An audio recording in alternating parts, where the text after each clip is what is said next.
sur tous les axes principaux des barrages de police. Les déplacements ne sont autorisés que dans un rayon d'1 kilomètre autour de son domicile. 500 shekels, l'équivalent de 125 € pour non-respect du confinement.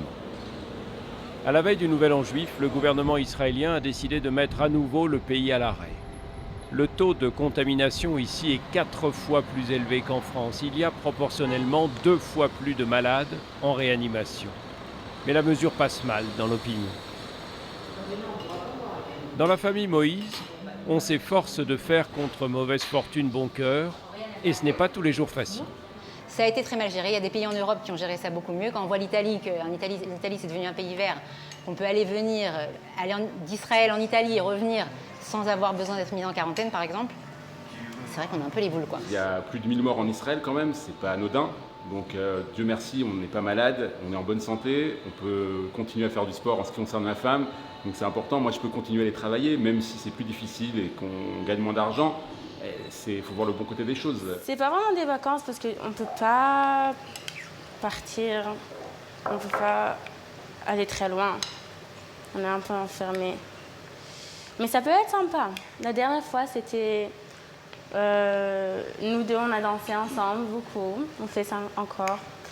Et il y a des jours que c'est sympa d'être avec la famille. Ça rapproche. L'une des filles est en quarantaine dans sa chambre, pour quelques jours encore. Louli, ça va chérie, t'as besoin de quelque chose? Rien? Une de ses amies a été testée positive au Covid-19. Mais pas question de la priver de participer au repas de fête. Elle aura sa propre table, sur la terrasse, à bonne distance des autres, comme sa grand-mère. Au pied du mur des lamentations, là aussi, des mesures exceptionnelles ont été prises pour protéger les fidèles. Plusieurs fois par jour, les pierres, les pupitres sont désinfectés. Pour l'économie israélienne, ce reconfinement est un nouveau coup dur. Les cafés, les restaurants ont tous reçu ordre de fermer. Ilan Siboni a dû se résoudre à faire des livraisons à domicile. Seul espoir pour lui de maintenir son établissement à flot. Comme nous sommes dans une période où il est vraiment très difficile de tenir le coup du point de vue économique, on est obligé de faire ça pour pouvoir renflouer un peu les caisses et pouvoir payer nos dettes et les gens qui nous donnent de la marchandise.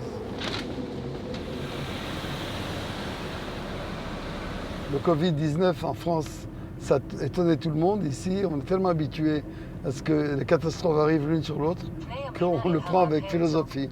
Ce nouveau confinement doit durer 3 semaines, mais les autorités sanitaires ont déjà prévenu. Si la courbe de contamination ne baisse pas, il pourra être prolongé aussi longtemps qu'il le faudra.